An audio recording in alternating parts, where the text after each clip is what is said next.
নমস্কাৰ চাবলৈ আৰম্ভ কৰিছে আসাম মিনহাজ ইউটিউব চেনেল। আজি 15 ছেপ্টেম্বৰ। এই মুহূৰ্তত আহি পৰিছে সন্ধিয়াৰ কেইবাটাও গুৰুত্বপূৰ্ণ খবৰ আৰু এনেকুৱা ধৰণৰ খবৰ নিতৌ পাবলৈ চেনেলটো ছাবস্ক্ৰাইব কৰি ভিডিঅ'টোত এটা লাইক কৰি দিব লৈছো সন্ধিয়াৰ প্ৰথমটো খবৰ। এটা বিগ পলিটিকেল নিউজ।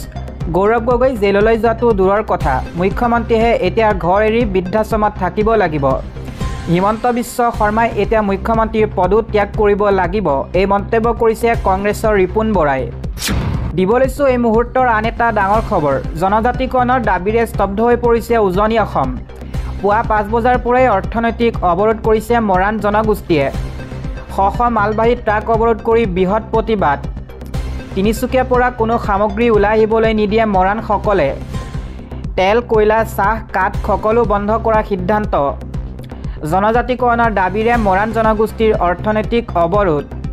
অৰ্থনৈতিকভাৱে অসম স্তব্ধ কৰি দিয়াৰ হুংকাৰ প্ৰদান কৰিছে মৰাণসকলে। মৰাণ জনজাতিৰ লগতে কেইবাটাও সংগঠনৰ এই বৃহৎ গণতান্ত্ৰিক প্ৰতিবাদ। দিব লৈছো আন এটা খবৰ। জনাঞ্চলত উচ্ছেদ হ'লে সংখ্যালঘুৰ সন্মুখত মই থিয় দিম, আতংকিত হ'ব নালাগে সংখ্যালঘু, এই মন্তব্য কৰিছে মন্ত্ৰী ৰঞ্জিত দাসে। জনাঞ্চলত সংখ্যালঘুক উচ্ছেদ কৰিলে বাধা দিব মন্ত্ৰী ৰঞ্জিত দাসে। সংখ্যালঘুক উচ্ছেদ কৰিলে বাধা দিবলৈ আগত থিয় হ'ম বুলি মন্তব্য কৰিছে মন্ত্ৰী ৰঞ্জিত দাসে। বনাঞ্চলত নথকা সংখ্যালঘু আতংকিত হ'ব নালাগে। মোবাইল চাই সংখ্যালঘুক আতংকিত নহ'বলৈ আহ্বান জনাইছে মন্ত্ৰী ৰঞ্জিত দাসে। বনাঞ্চলত চলা উচ্ছেদক সমৰ্থন কৰিছে মাদানীয়েও। BTCত বিজেপি চৰকাৰ হ'লে প্ৰথমে ভূমিৰ অধিকাৰ দিয়া হ'ব। উত্তৰাধিকাৰী সূত্ৰে সকলোকে ভূমিৰ পট্টা দিয়া হ'ব। সকলো জাতি ধৰ্মৰ লোককে দিয়া হ'ব ভূমিৰ অধিকাৰ। সংখ্যালঘুক উচ্ছেদ ভূমি অধিকাৰক লৈ এই মন্তব্য কৰিছে মন্ত্ৰী ৰঞ্জিত দাসে। দিব লৈছো আন এটা খবৰ। প্ৰধানমন্ত্ৰী অসম ভ্ৰমণৰ সময়তে 40 লাখ মহিলালৈ আহি পৰিছে এটা ভাল খবৰ। একেদিনে অসমৰ 40 লাখ মহিলাৰ একাউণ্টত সোমাব চৰকাৰৰ ধন। 17 ছেপ্টেম্বৰত প্ৰধানমন্ত্ৰীৰ জন্মদিনৰ দিনাই মহিলাই পাব ধন। পুৱা 10 বজাৰ লগে লগে সোমাব চৰকাৰৰ অৰুণোদয় আঁচনিৰ টকা। নতুনকৈ অন্তৰ্ভুক্ত হৈছে অসমৰ লাখ লাখ মহিলা। অৰুণোদয়ৰ লগতে উজ্জ্বলা ৰন্ধন গেছতো পাব বিশেষ ৰেহাই। ৰন্ধন গেছ কিনিলে 250 টকা ঘূৰাই দিব মহিলাসকলক। লাখ লাখ মহিলাৰ বাবে মাজত আছে মাত্ৰ 2টা দিন। দিব লৈছো আন এটা খবৰ। সৰ্বোচ্চ ন্যায়ালয়ত মুছলমান পক্ষৰ বৃহৎ জয়। ৱাকফ বৰ্ডৰ মুখ্য বিষয়া হ'ব নোৱাৰিব অমুছলমান। কেৱল মুছলমানেহে হ'ব পাৰিব ৱাকফ বৰ্ডৰ মুখ্য বিষয়া। ৱাকফৰ সম্পত্তিত কালেক্টৰৰ সিদ্ধান্ত শেষ সিদ্ধান্ত নহ'ব। নাগৰিকৰ অধিকাৰ নিৰ্ণয় কালেক্টৰে ল'ব নোৱাৰিব। 4গৰাকীতকৈ অধিক অমুছলমান থাকিব নোৱাৰিব ৱাকফ বৰ্ডত। সম্পূৰ্ণ ৱাকফ আইন বাতিল নকৰিলেও মুছলমানলৈ বৃহৎ সকাহ। মুছলমান পক্ষৰ কেইবাটাও দাবী মানি ল'লে ন্যায়ালয়। দিব লৈছো আন এটা খবৰ। 2024ত উফৰাই দিয়া হ'ব বিজেপি চৰকাৰক। জনজাতিকৰণৰ দাবীৰে উত্তপ্ত হৈ আছে উজনি অসম। জনজাতিকৰণৰ দাবীত টাই আহোম ছাত্ৰ সন্থাই সাব্যস্ত কৰিছে তীব্ৰ প্ৰতিবাদ। জনজাতিকৰণ নিদিলে বিজেপি চৰকাৰ উফৰাই দিয়াৰ হুংকাৰ প্ৰদান কৰা হৈছে। লখিমপুৰত গাঁৱে গাঁৱে সজাগতা টাই আহোম ছাত্ৰ সন্থাৰ। বিজেপি চৰকাৰৰ বিৰুদ্ধে লখিমপুৰত একত্ৰিত হৈছে খিলঞ্জীয়া আহোমসকল। 2024ৰ পূৰ্বে জনজাতিকৰণ দাবী আহোমসকলৰ। দিব লৈছো আন এটা গুৰুত্বপূৰ্ণ খবৰ। BTC নিৰ্বাচনৰ পূৰ্বে নদীত উটি আহিল লাখ লাখ টকা গণি ভাগৰি পৰিছে আৰক্ষী। বান্দিলে 500 টকীয়া উটি আহিল নদীত।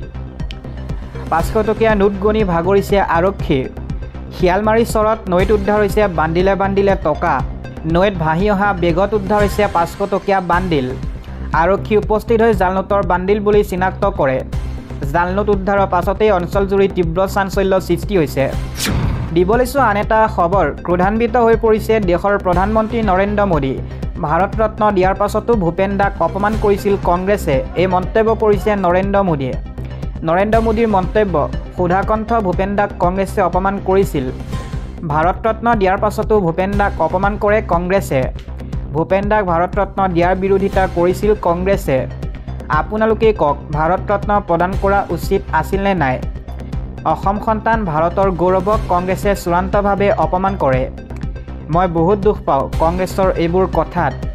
ভূপেন দাস সন্দৰ্ভত কংগ্ৰেছে কৰা অপমানক লৈ ক্ৰোধান্বিত হৈ পৰিছে দেশৰ প্ৰধানমন্ত্ৰী নৰেন্দ্ৰ মোদী। দিব লৈছো আন এটা খবৰ। মোদী ভোটৰ পিছতে পুনৰ উত্তপ্ত হৈ পৰিছে মণিপুৰ। চুৰাচান্দপুৰত বন্দীক উলিয়াই নিয়াৰ চেষ্টা, থানাত আক্ৰমণ কৰা হৈছে।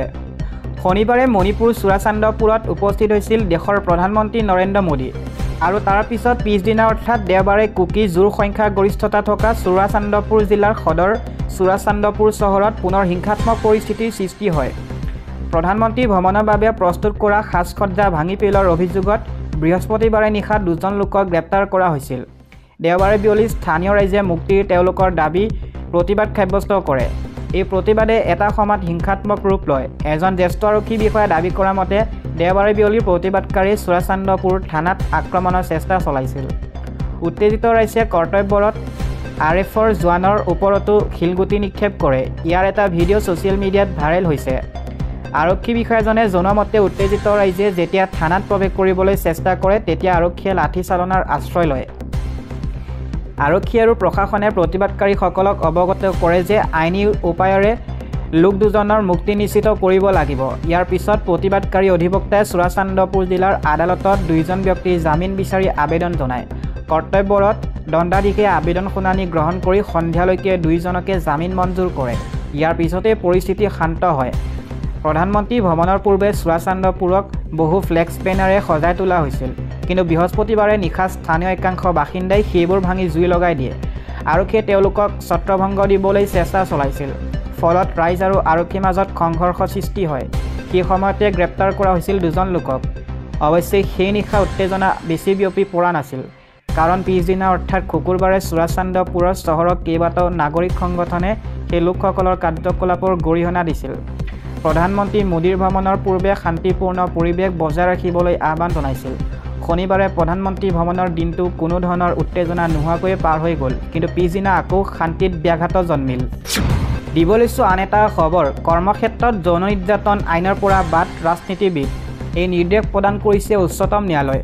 সোমবাৰে উচ্চতম ন্যায়ালয়ে এটা ডাঙৰ সিদ্ধান্ত গ্ৰহণ কৰে। কৰ্মক্ষেত্ৰত মহিলা ৰাজনৈতিক কৰ্মীৰ যৌন নিৰ্যাতন বিৰুদ্ধে এটা গোচৰ যথেষ্ট দিন ধৰি চলি আছিল। মহিলা ৰাজনীতিকসকলে তেওঁলোককো কৰ্মক্ষেত্ৰত যৌন নিৰ্যাতন প্ৰতিৰোধ নিষেধাজ্ঞা আৰু প্ৰতিকাৰ আইন 2013 পচ আইনৰ সুৰক্ষাৰ অধীনত অন্তৰ্ভুক্ত কৰিবলৈ দাবী জনায়। আজি উচ্চতম ন্যায়ালয়ে সেই আবেদন খাৰিজ কৰে। পচ এক্ট 2013 প্ৰকৃততে কৰ্মক্ষেত্ৰত মহিলাক যৌন নিৰ্যাতনৰ পৰা সুৰক্ষা দিবলৈ প্ৰস্তুত কৰা হৈছিল। এই আইনৰ অধীনত সংগঠিত কৰ্মক্ষেত্ৰ যেনে চৰকাৰী আৰু ব্যক্তিগত প্ৰতিষ্ঠান, শিক্ষানুষ্ঠান আৰু অন্যান্য প্ৰতিষ্ঠানত কাম কৰা মহিলাসকলৰ বাবে সুৰক্ষা আৰু প্ৰতিকাৰৰ ব্যৱস্থা আছে।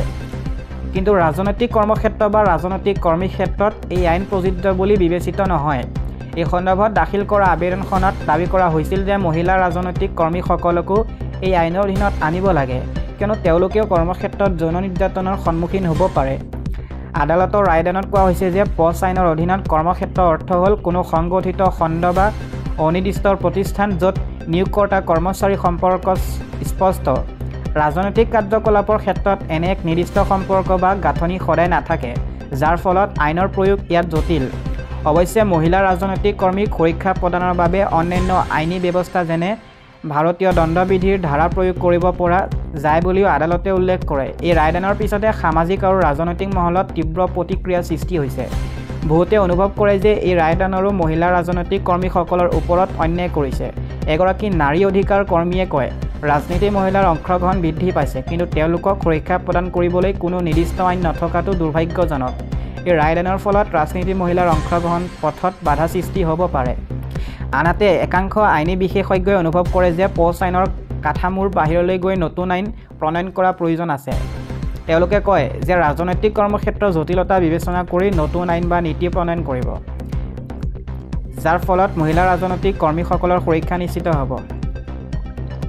ছ'চিয়েল মিডিয়াত এই বিষয়ক লৈ চৰ্চা চলিছে। বহুতে দাবী জনাইছে যে চৰকাৰে পচ আইন সংশোধন কৰি বা নতুন আইন প্ৰণয়ন কৰি মহিলা ৰাজনৈতিক কৰ্মীসকলৰ সুৰক্ষা সুনিশ্চিত কৰক। এই ৰায়দানৰ পিছত এতিয়া এই ক্ষেত্ৰত চৰকাৰে কি ব্যৱস্থা গ্ৰহণ কৰে তাৰ বাবে সকলোৰে দৃষ্টি কেন্দ্ৰৰ ওপৰত।